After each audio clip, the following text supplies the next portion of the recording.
Welcome to According to Sam, folks. This is episode 303. Happy Good Friday. I hope you guys have had a good Passover week, and welcome to the show. I have a great podcast for you today. Going to pick up where we left off. I have a lot to share, so I don't want to waste any time. I want to start today with this quote from Marcus Cicero. Roman philosopher, statesman from the first century. Very famous quote, and I've read it on this podcast before, but I want to start with it today because I think it's very important to understand what Cicero said 2,000 years ago and how it pertains to what's going on in the United States of America today in 2025. And Cicero starts, "A nation can survive its fools, even the ambitious, but it cannot survive treason from within."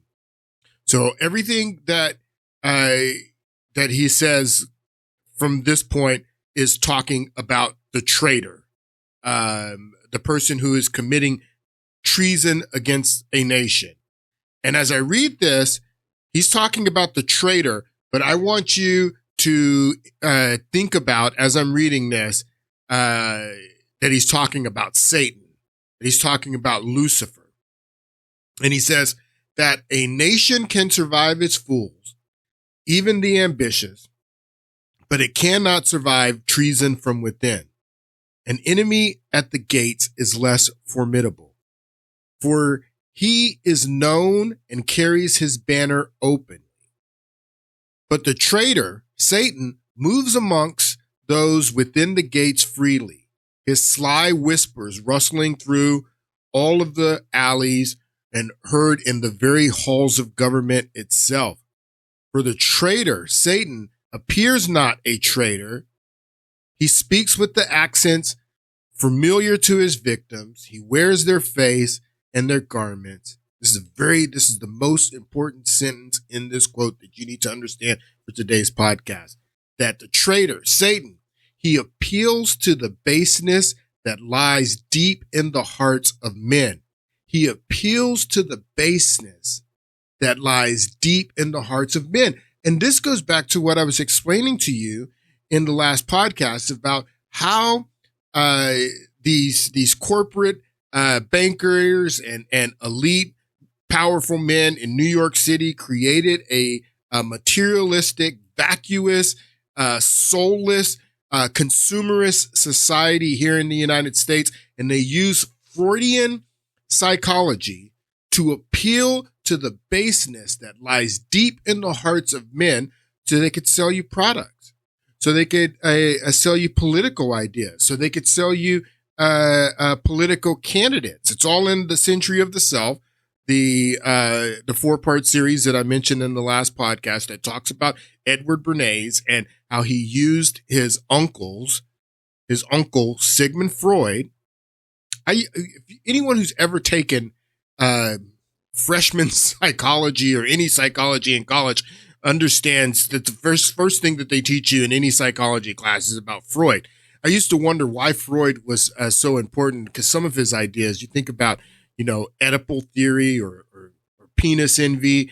I was like, some of these ideas of his are really weird. Why do we study Sigmund Freud? And this is why we study Sigmund Freud, because Sigmund Freud's contribution to psychology was understanding the psychology, understanding the subconscious and the different levels of the conscious man, that you have your conscious level, your pre-conscious level, and your unconscious level. And that the unconscious level is what Sigmund Freud theorized, that's where you have your base instincts that Cicero is talking about here, that he appeals to the baseness that lies deep in the hearts of men. Cicero wrote this before Jesus was crucified. Cicero wrote this before Paul wrote any epistles or before the Gospels were written, any of that stuff. As Cicero wrote that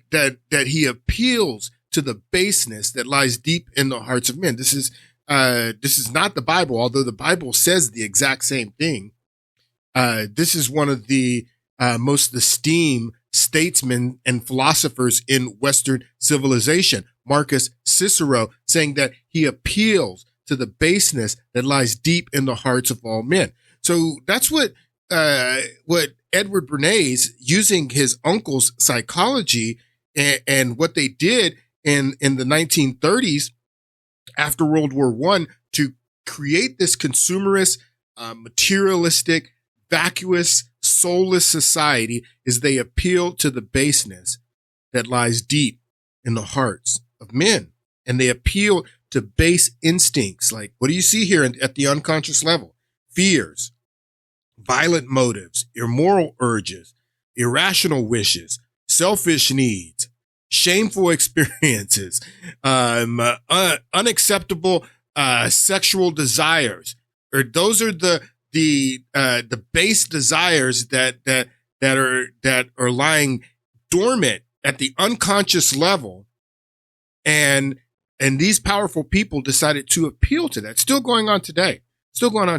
How can you have a society if you want to appeal to these base instincts and use the base instincts to motivate people to do what you want, to buy products, to support political ideas, to support political candidates? You can't have a people believe in a religious worldview that tells them be slow to anger if you want to use their anger to get them to do what you want. So if you have a religious worldview that says be slow to anger, like the Bible says, then you can't really have a society where you're appealing to their base instincts if they have a political or a religious and spiritual worldview that tells them to separate from their base instincts. No, if I want to have power over these people and get these people to purchase my products and to purchase my ideas and to be on board, then I need to separate them from a worldview that tells them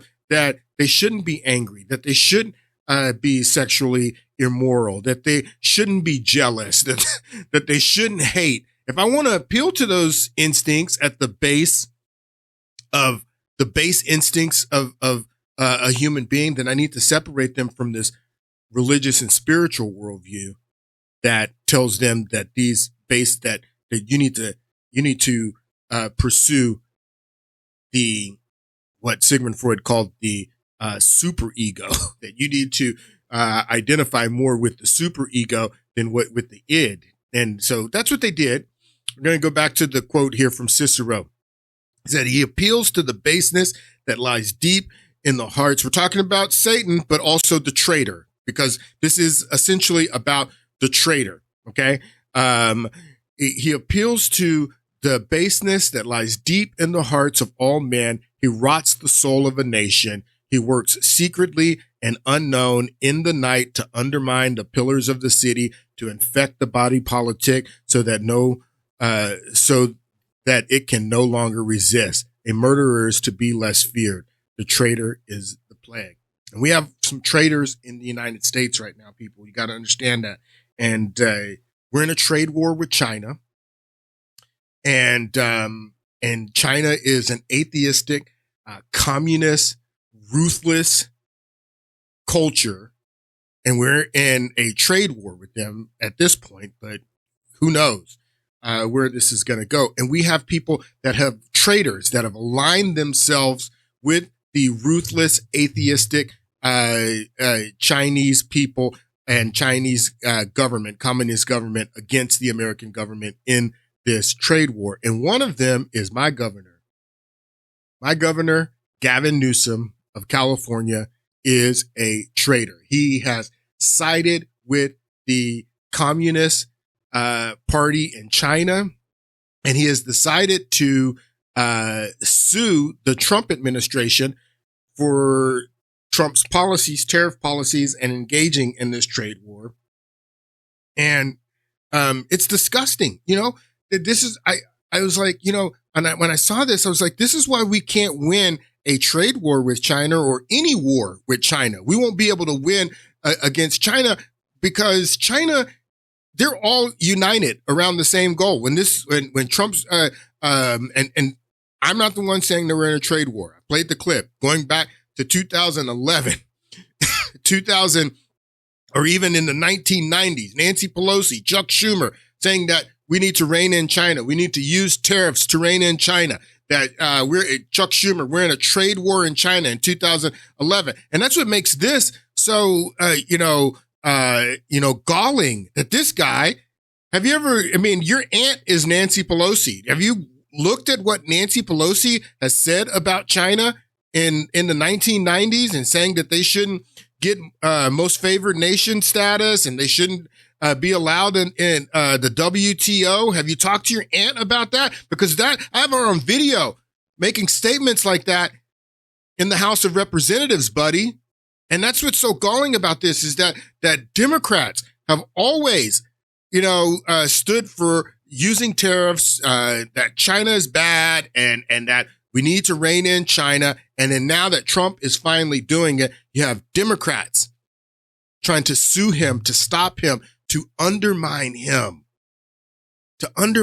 Nobody's trying to undermine Xi or the Communist Party in China. They're all united. If you're not united, you better not say that you don't agree with what China's doing, because you'll get disappeared really fast. That's the way things work over there. So they're all united, or at least have the appearance that they're all united in this trade war. But we're not united over here. We have a governor of one of our largest states attempting to undermine the president of the United States in the middle of this trade war.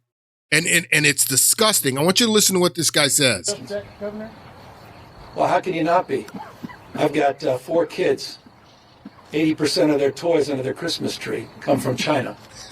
80% of their toys. This is a funny narrative because this guy too, he says the same thing. This is an Australian economist. He is a professor at University of Michigan, Justin Wolfers. He is an Australian national, and he says the same thing that you just heard Gavin Newsom say about the toys under the tree. Take a listen. I talked to my mum the other night. When she was growing up, she had 3 or 4 toys, literally 3 or 4. They were made of wood. They were pretty high quality. They were terrific. I walked down to my kids' toy room this morning. Oh, my goodness. I don't know what your kids are like, but they certainly have a lot more than 3 or 4 toys. Oh, my goodness. My kids got all these toys from China that were made in China. Can't believe Trump is engaging in a trade war. What are my kids going to do with without all their toys? But that's what Gavin Newsom says the same thing. My kids need their toys. Are you upset, Governor? Well, how can you not be? I've got 4 kids. 80% of their toys under their Christmas tree come from China. I've got family members living paycheck to paycheck. Many family members. My mom, who passed away years and years ago, was one of them. What does that have to do with anything right now? I mean, no rationale, no plan, no conscience to what it's doing to real people, no consideration of congressional responsibility. Where the hell is Congress? Where the hell is Speaker Johnson? Do your job.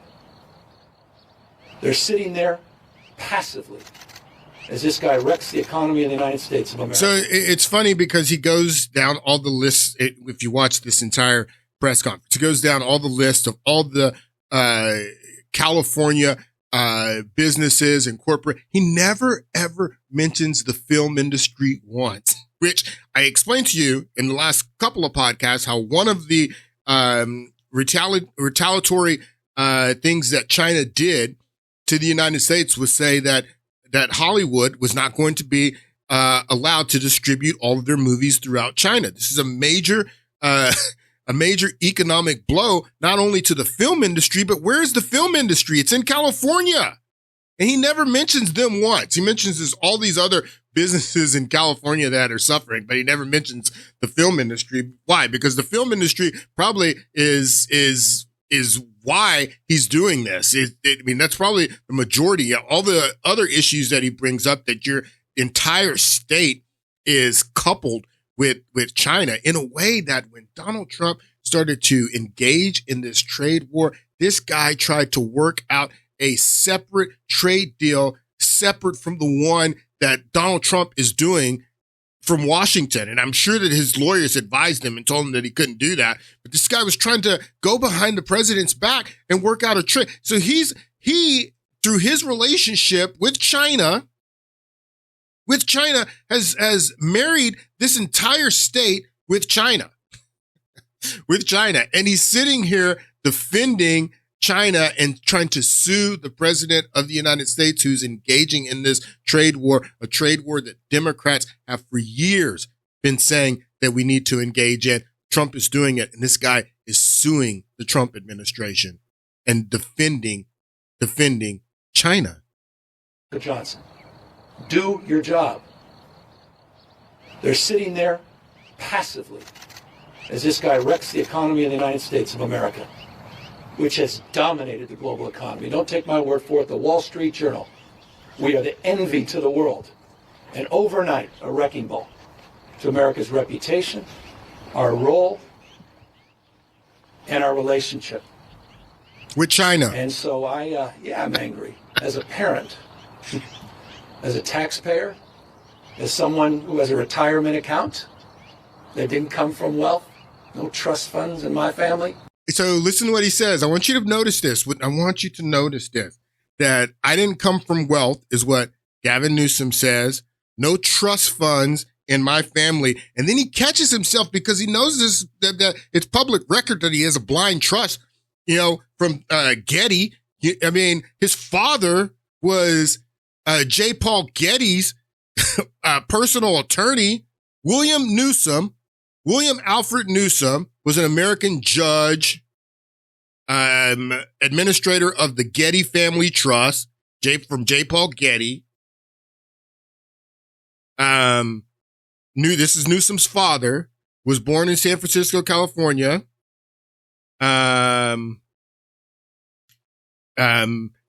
Newsom, a native of San Francisco, had established political and monetary ties.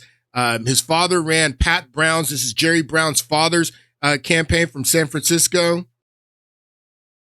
He also was a close friend let's read from here.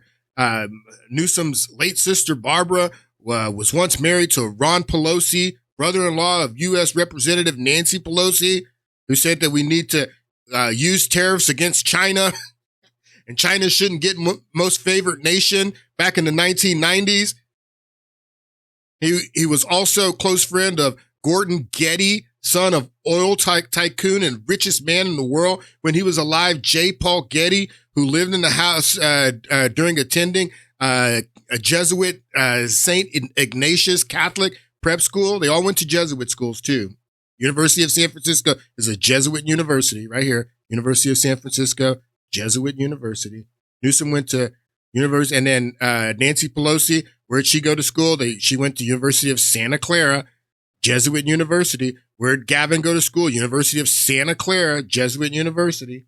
I'm just pointing that out to you guys. But yeah, this guy's got a blind trust from Getty, and then he says, I don't have a trust fund. I don't come from money. And then he remembers, because people are going to look this up. This was the clown during COVID telling all of the restaurants in California to shut down. And he's at the most exclusive and high-priced restaurant in this country, the French Laundry, having dinner. This scumbag right here. Parent, as a taxpayer, as someone who has a retirement account that didn't come from wealth, no trust funds in my family, worked hard all my life, a guy who has businesses. I know I have blind trust. Oh, yeah, I know I got the blind trust. He remembers, yeah, I know I got the blind trust. Yeah, you got the blind trust, buddy. Stop lying to the people. We know where you come from. And then he says this. This is one of my favorite parts. I know a thing or two about China. I'm sure you do. I've sat down with President Xi. Yeah, we know you have. We know you've sat down with them. We know you're buddy with Xi. We know that you cleaned all the homeless up out of the streets of San Francisco when Daddy Xi came over. We know that you are in league with Xi because you are a traitor. You're a traitor, bro.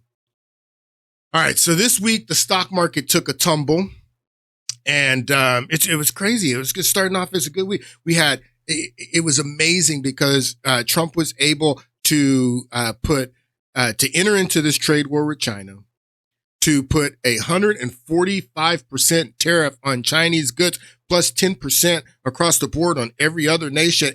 And still on Monday, with that policy, we were heading back up. This is the Dow Jones heading back up over 41,000 in the Dow Jones. This was on Monday, and the stock market was, I mean, it had taken a hit because of the initial reaction to Trump's policy and implementing the tariffs, but it was making up all that ground. It was on its way back up over 41,000. And then on Tuesday, something happened. Something happened on Tuesday, and then it started to sink again. And what happened? What happened? Well, this is what happened on Tuesday. Happening now, Fed Chair Jerome Powell giving his starkest warnings yet when it comes to the economic impact of President Trump's tariffs. We are listening in on that. We're going to bring you some more of those key details. Fair to say, though, Wall Street understandably keeping a very close eye on this. Joining me now, business journalist and the host of Public Radio's Full Disclosure. So Jerome Powell gives this speech. Economy's doing great. Again, we're talking about traitors here. We're talking about people undermining the president of the United States in the middle of a trade war.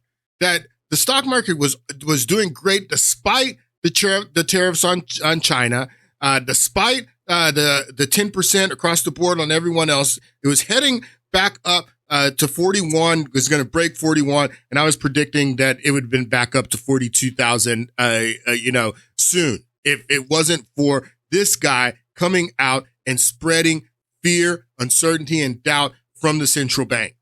Now, everyone's talking about Trump and the market manipulation of him and his posts that he puts out, how one man can with his message and from his Truth Social post can determine the ups and downs of the market. One man, how can one man have that power is what they were saying about Trump. But what about this one man? What about this one man? He's not, there's nothing that has happened as a result of these tariffs of prices going up. He's predicting prices are going to go up, but prices haven't really gone up and been outrageous yet. And only the prices on foreign goods are really expected, to go up. So if they go up, we'll see. They haven't gone up yet, but he's predicting that they're going to go up. He's predicting all of this uncertainty and doubt and saying that he can't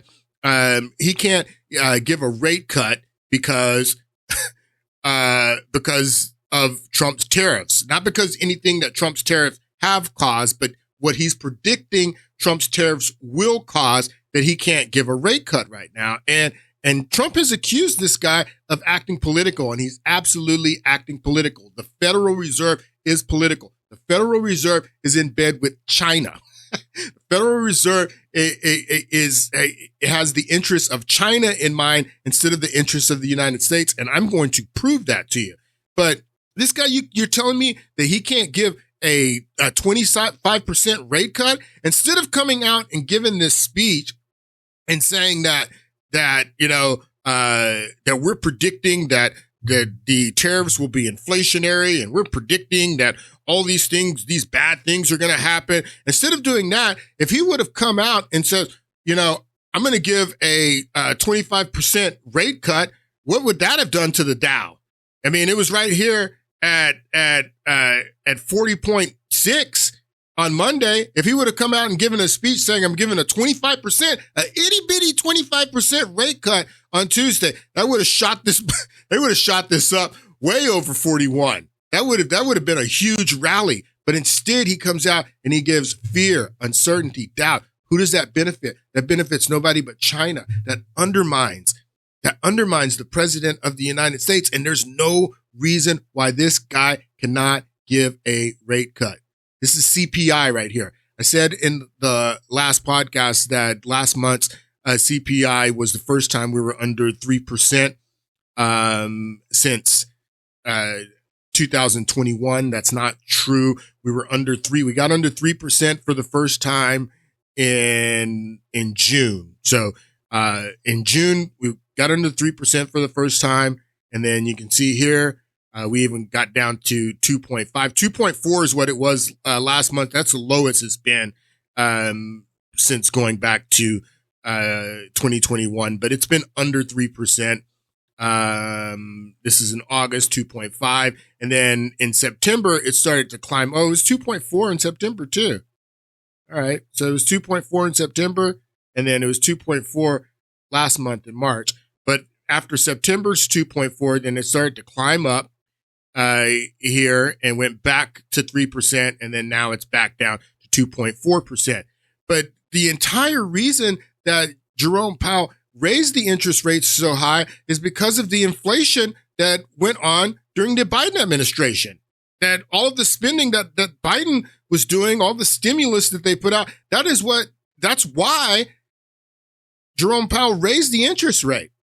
So now that the interest rate has come down and it was 2.4 last month, the unemployment rate is still 4%. You're telling me you can't do a 25% rate cut? You can't do a 25% rate cut, Jerome Powell. Jerome Powell is acting political. He is, they gave Barack, I just want you to understand, the Federal Reserve's not your friend. They gave Barack Obama a negative interest rate in the middle of the recession in 2009. The unemployment rate in 2009 was 10%, and they gave Obama a negative interest rate. You're telling me they can't give a 25% cut right now? It's political, and Trump understands it's political. This was Trump's reaction to Jerome Powell. Take a listen. We do have breaking news this morning. I got to say, it's breaking news that made the market sit up straight. President Trump, just a short time ago, declared on social media that the termination of Federal Reserve Chair Jerome Powell, quote, cannot come fast enough. So these are the strongest words the president has said out loud or written out loud, floating the idea of dismissing the Fed chair. A move that's legally questionable. Not clear he could fire him if he... A move that is legally questionable. So this is going to come to a head. We're going to find out if this is legally permissible, if the president of the United States has power over the central bank and the Fed chair. Alan Greenspan famously said no. He said no, that president of the United States, Congress, nobody in the United States, according to Alan Greenspan, who was the Fed chair under Bill and Gore, he was the Fed chair. So when we get into all the stuff that they did, going back to that administration, this was the Fed chair. And this is what he says about the relationship with the president and the chairman of the central bank. What is the proper relationship? What should be the proper relationship between a chairman of the Fed and a president of the United States? Well, first of all, the Federal Reserve is an independent agency, and that means basically that there is no other agency of government which can overrule actions that we take.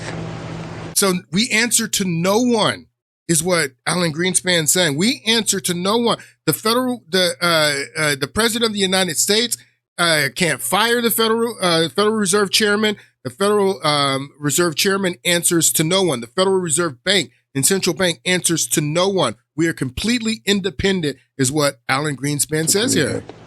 There is no other agency of government which can overrule. Well, you're not government. He says other agency of government, and he tries to pretend like the Federal Reserve is an agency of government. The Federal Reserve is a private bank.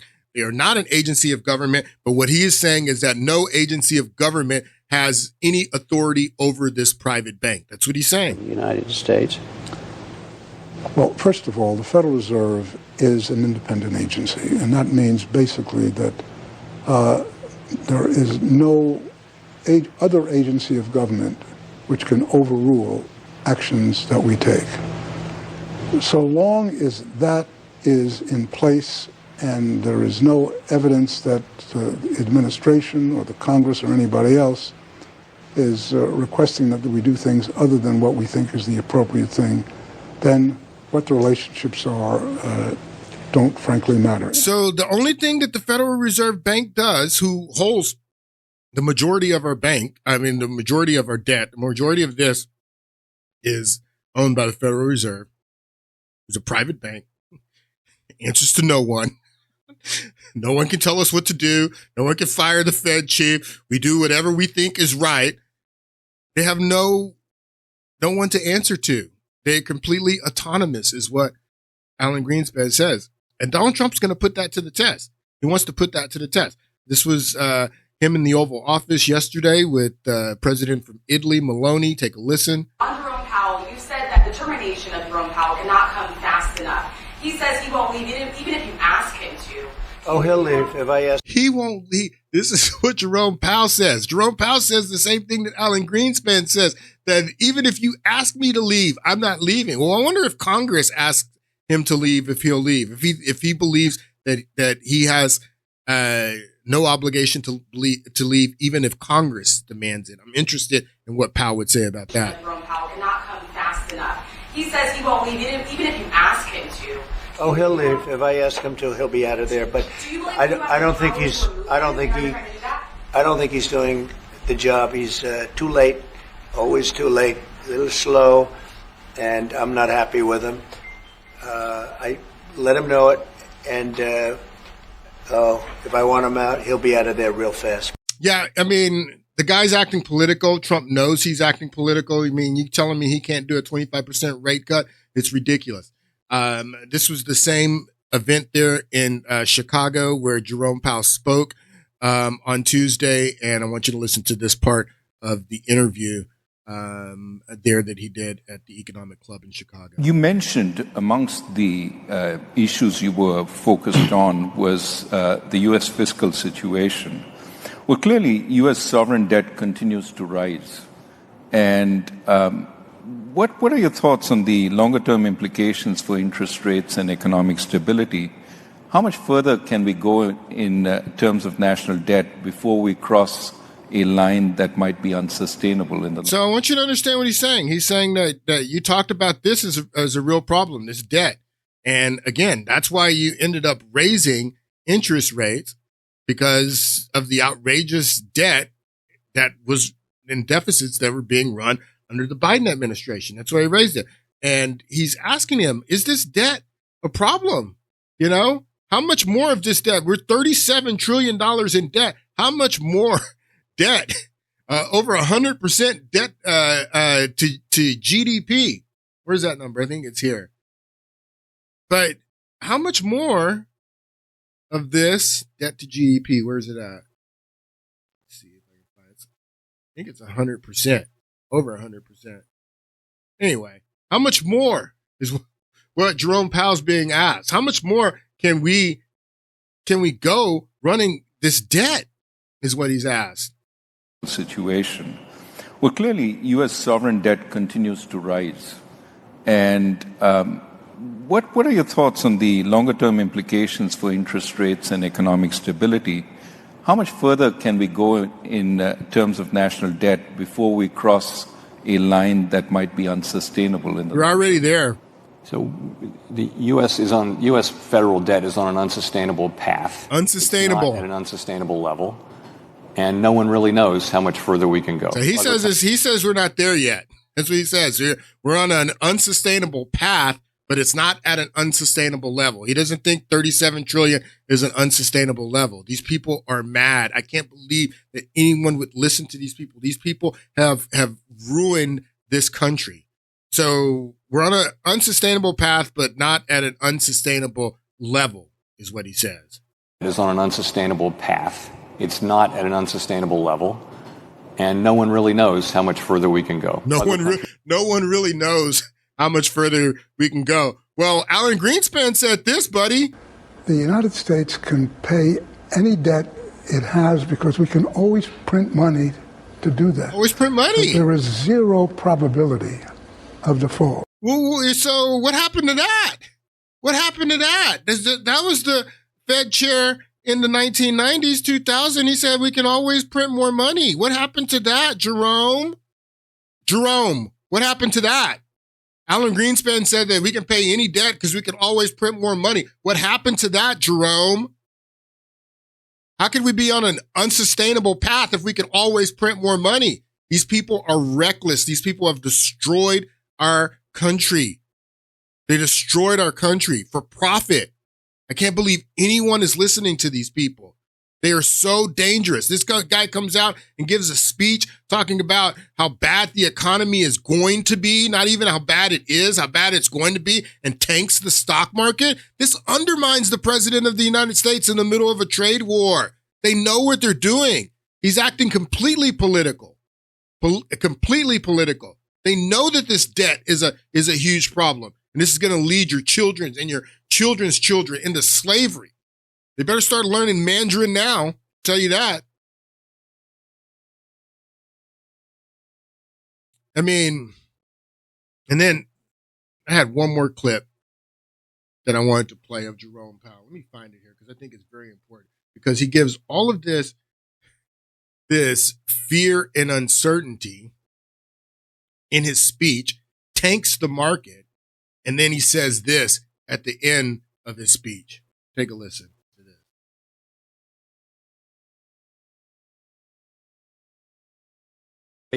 Despite heightened uncertainty and downside risks, the U.S. economy is still in a solid position.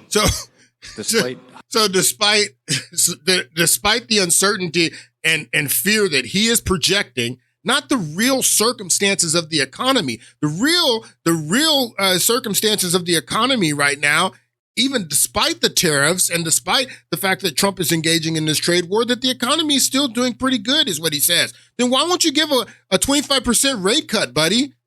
Why? If it's doing great, because there's uncertainty, because of the tariffs, is what he says. Despite heightened uncertainty and downside risks, the U.S. economy is still in a solid position. So we're still in a solid position with 4% unemployment, 2.4% inflation.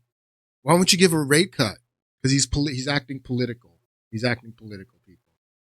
All right. So, going back to what we were talking about in the last podcast, and we were talking about, again, how they made the United States into this consumerism, materialistic, vacuous, soulless society of people who don't know anything. All they do is they're over emotional. You can see everything that's going on in this country. This was not by accident. It was, they did this on purpose. And that's what I was explaining to you in the last podcast, how they changed the worldview of the United States from a people that were a religious people, people that believed in God, believed that they were, that they had a soul and that they had a larger purpose than just, pleasure and material, and aspiring for material wealth and things of that nature. They changed their society into this material universe. And you remember the song from Madonna back in the 1980s, Material Girl. And Material Girl was all about this new philosophy that had been sold to us, that we live in a material world and that I'm a material girl and I need diamonds, I need material possessions, this is how they turned us into a consumerist and materialistic society by changing the worldview of the people here in the United States. And they had to do that. They had to do that. Again, if they wanted to play on people's base instincts and their base emotional instincts and base desires, then you had to remove that spiritual aspect from the worldview and from society. You had to separate people from God, separate people from the dualism of mind and body. You had to create a materialistic worldview. And that's what they did. And I was explaining in the last podcast about the Humanist Manifesto, the Humanist Manifesto 1. It says right here, American Humanist Association, good without God. No God. We don't like God. No God. And this is, like I told you, that John Dewey, who signed this document, was the father of public education, funded by the Rockefeller Foundation. He was going to make this a foundational, these principles of humanism, secular humanism. He was going to make them foundations of public education.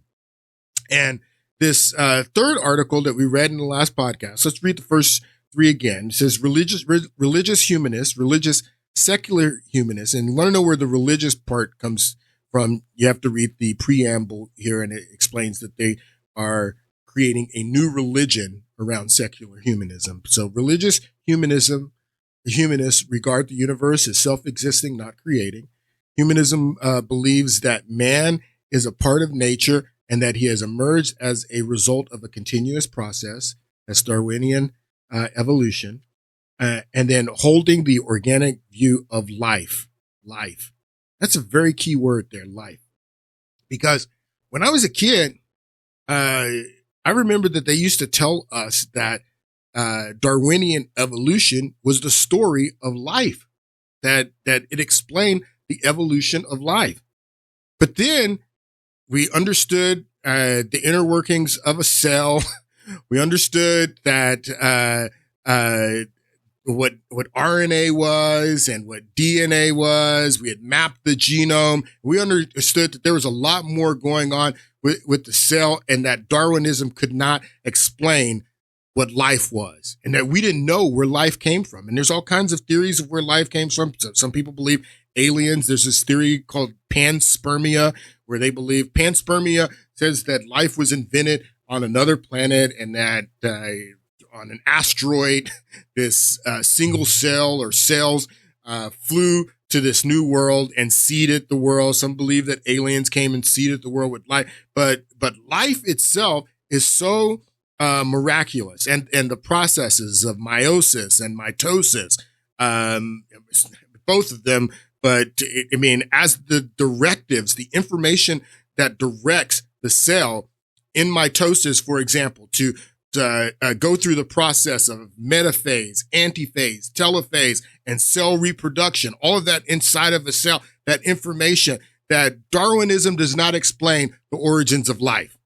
But in this document that was composed in 1933, before we mapped the genome, before we understood DNA and RNA and the inner workings of the cell, and how those things and how that information directed the inner workings of a cell, that this document, which creates the foundational view that is taught in public education today, holding the organic view of life, humanists find that the traditional dualism of mind and body must be rejected. They're creating the material world.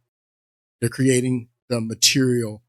how they created and made us this powerhouse consumerist society.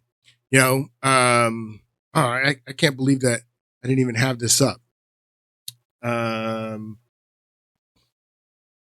was explaining this without showing you guys the clip. Remember the video of the Madonna video? Live in a material world, material. Oh.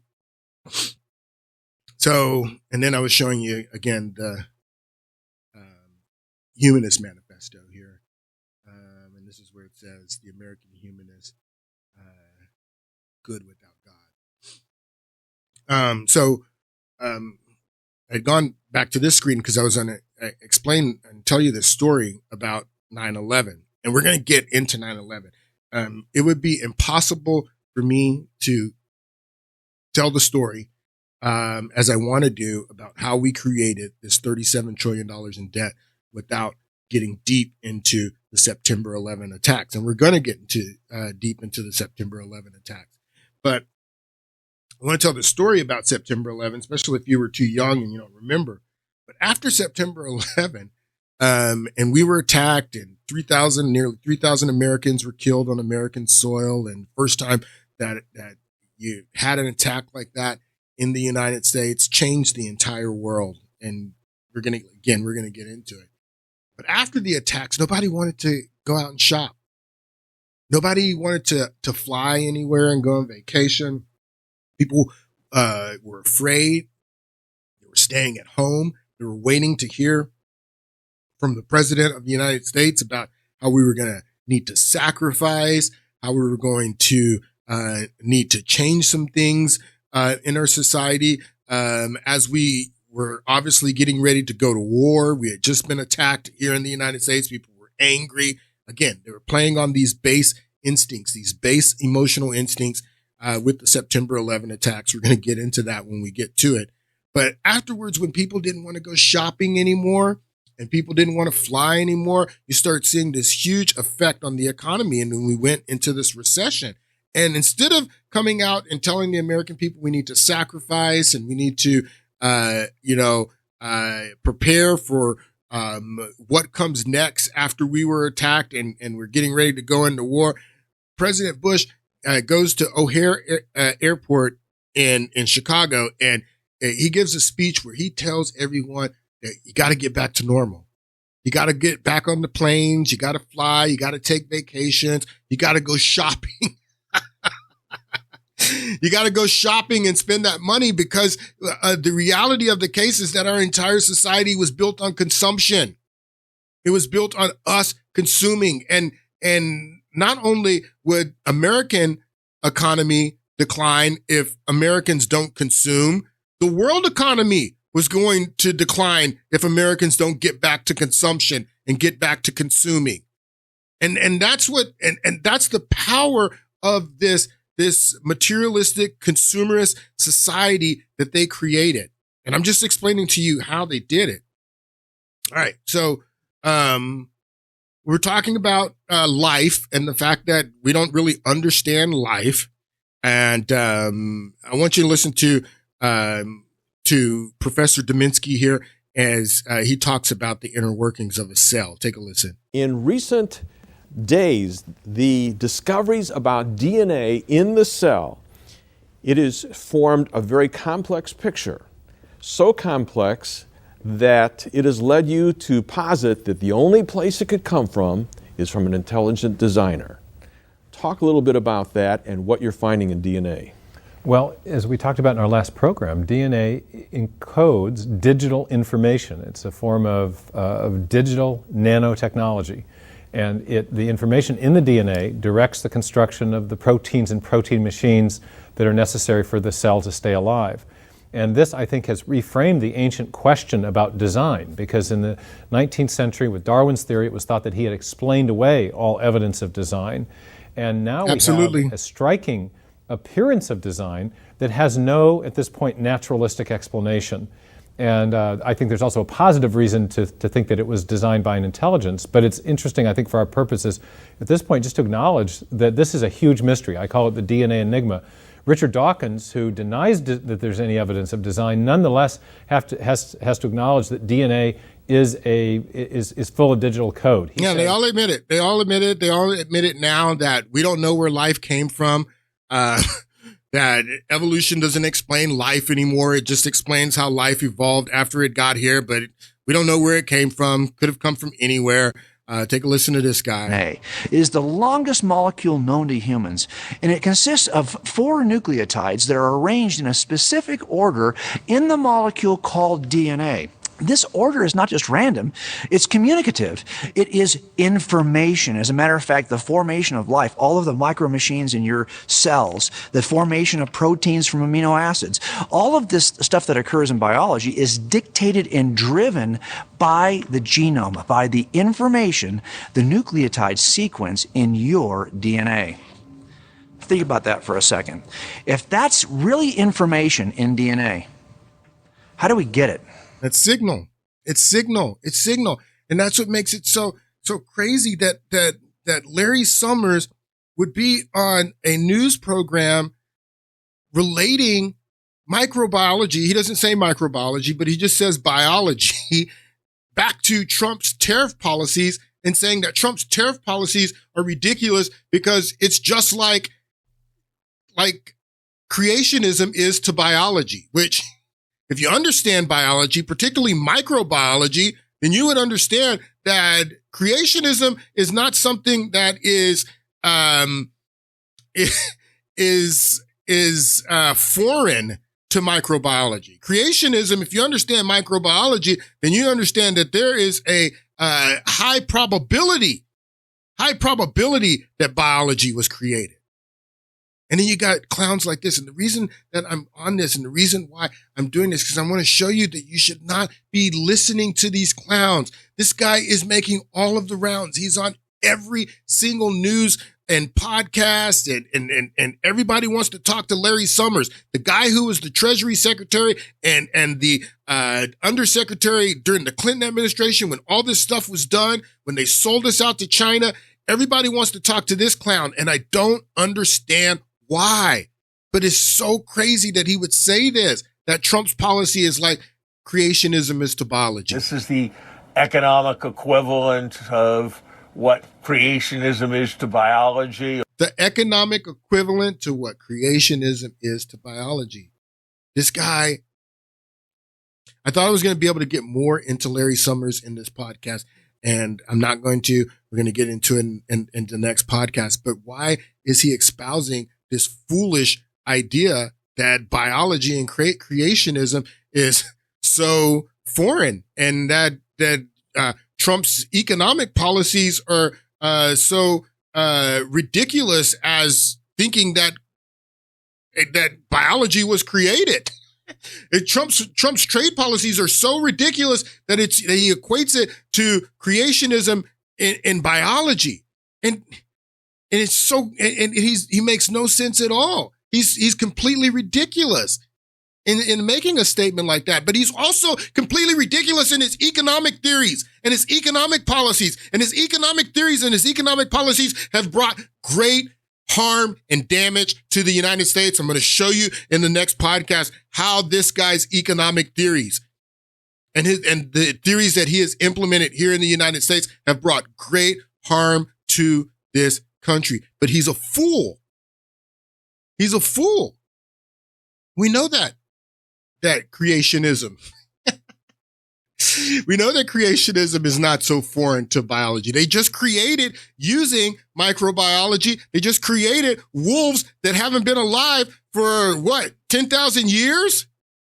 Are you crazy, Larry Summers? Tonight, a howl 13,000 years in the making. 13,000 years. First for science, biotech company Colossal Biosciences says it brought the extinct direwolf back to life, a species that hasn't walked the earth since the Stone Age. And everybody's relating this to Jurassic Park. How is it that scientists can use DNA to bring back wolves that haven't been alive for 1,300 years, but you're telling me that God can't create the first man, the first woman with DNA? You're telling me that? It's and again, people are relating this, bringing these wolves back to life to Jurassic Park. And there's this great line in the original Jurassic Park from the Jeff Goldblum character, and they're arriving to the island where all the dinosaurs are.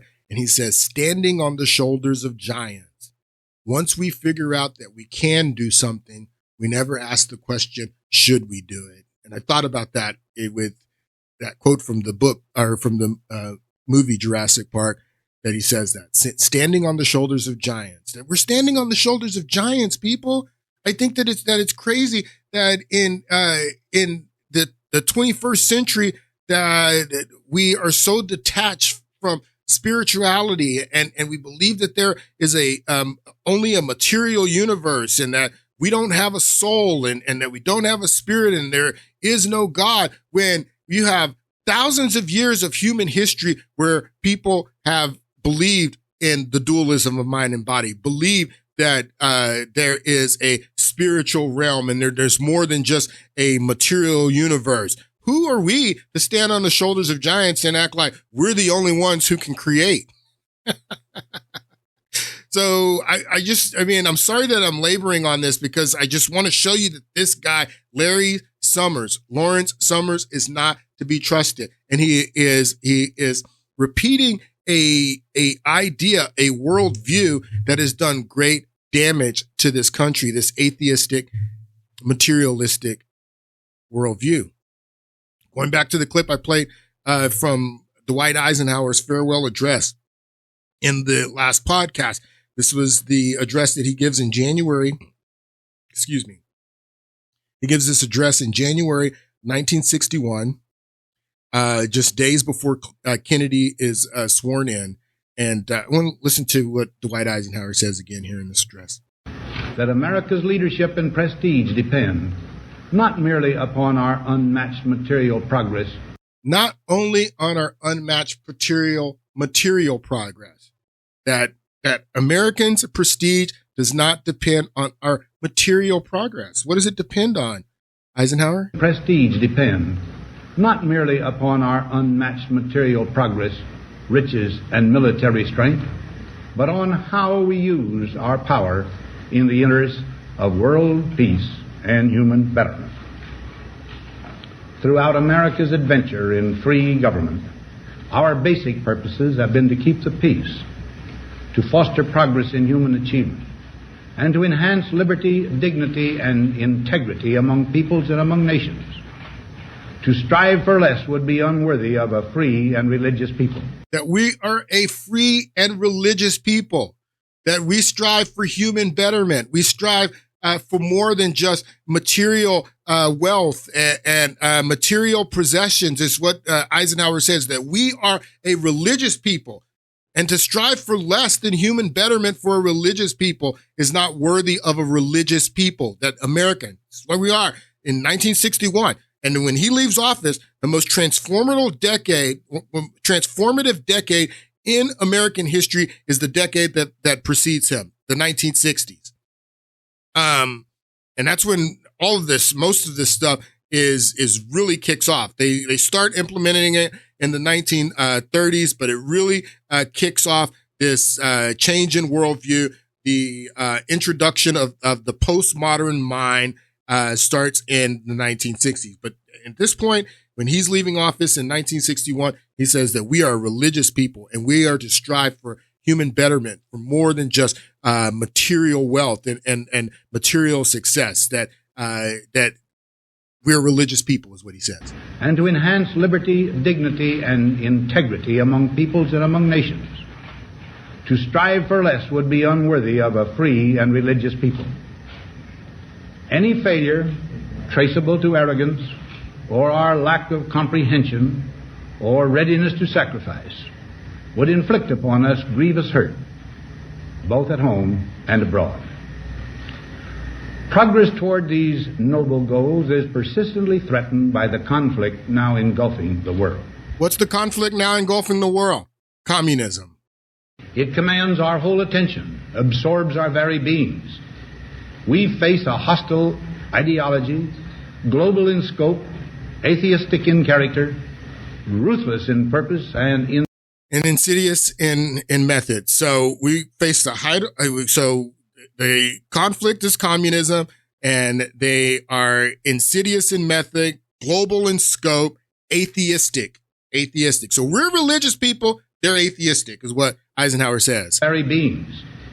We face a hostile ideology, global in scope, atheistic in character, ruthless in purpose, and insidious in method. So atheistic in character, ruthless in purpose, and insidious. That's the communism. That's the hostile. And what he didn't understand, he may have, but a lot of people understood it, is that it wasn't only abroad where communism was a threat. Communism was here in the United States already. In 1961, communism was here. And it's so much more prevalent here. You don't even understand how prevalent Marxism and communism right here in the United States today. You don't understand.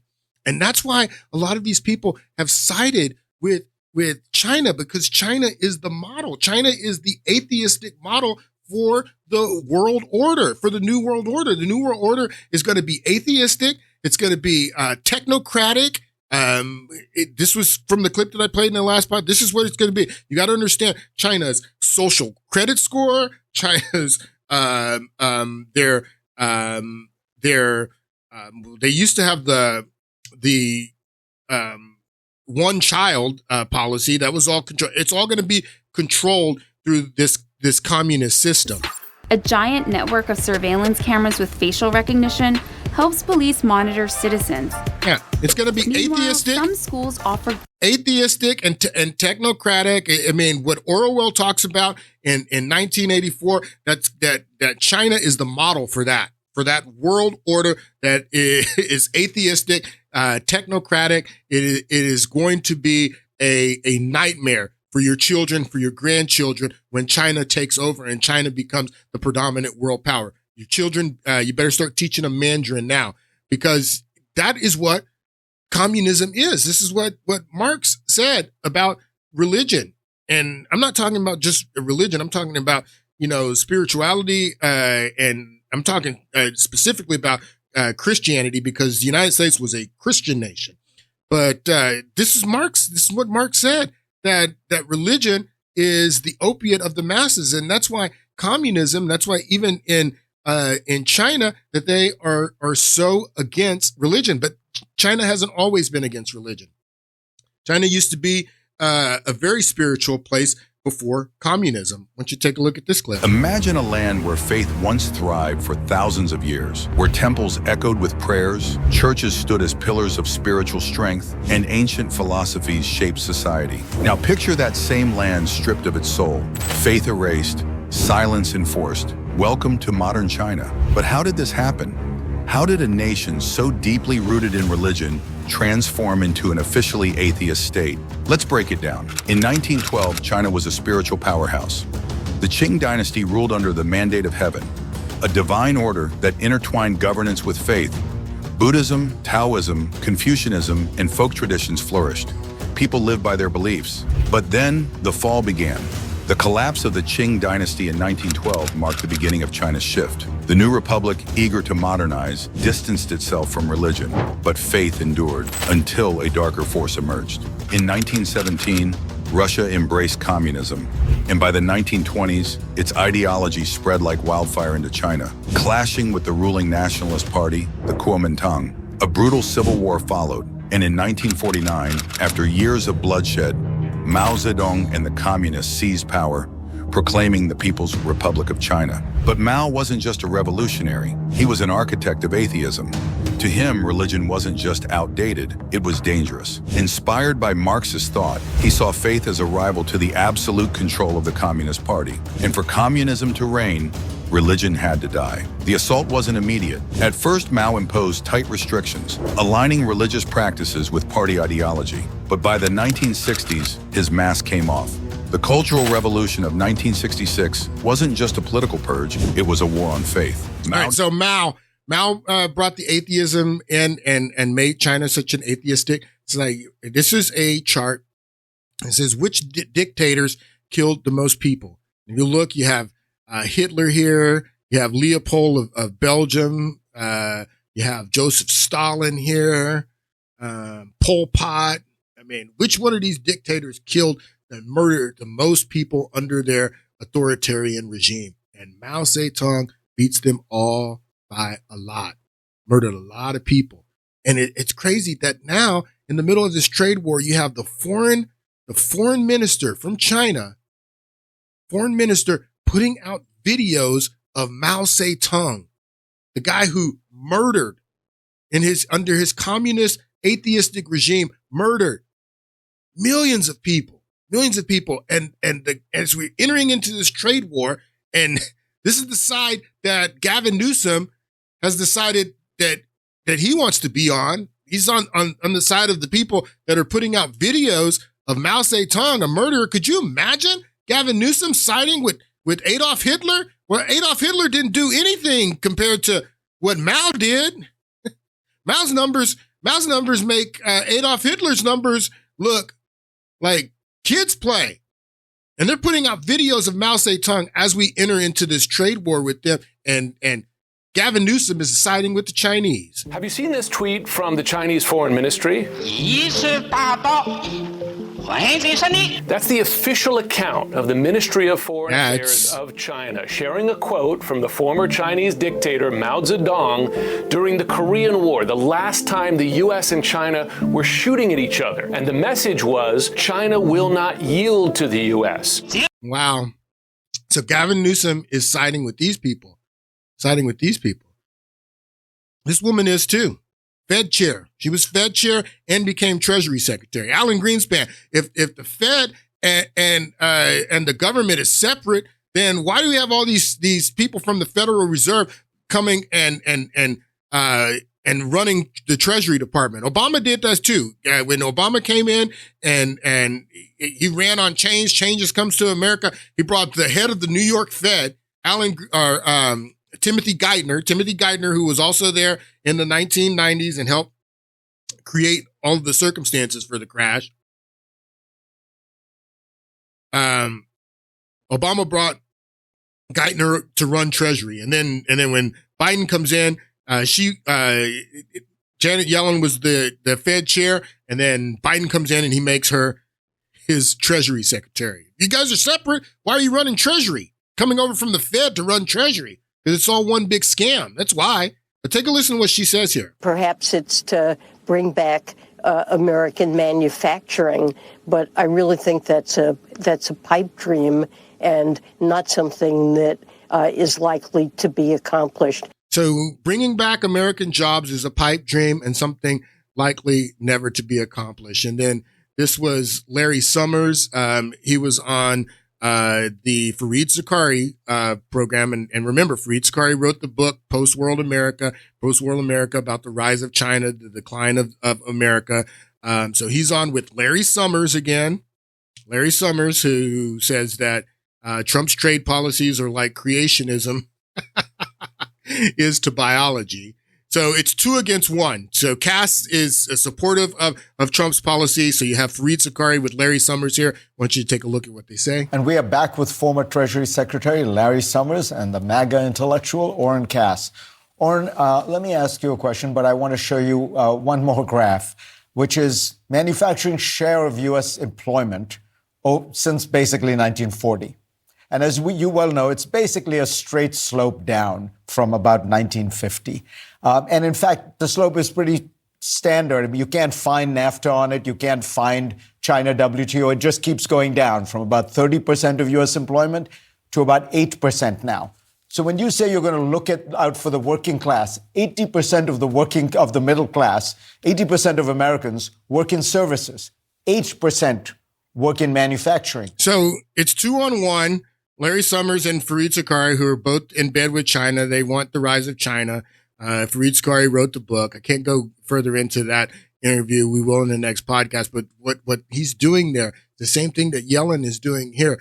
They're making the case that Americans don't want these jobs. That Americans don't want manufacturing jobs. And what they're doing is they're projecting Chinese propaganda. The Chinese are putting this these are the AI generated videos on top. And then this is real Americans working real manufacturing jobs here on the bottom. So someone put out this video showing the Chinese propaganda and what real Americans look like in real manufacturing jobs.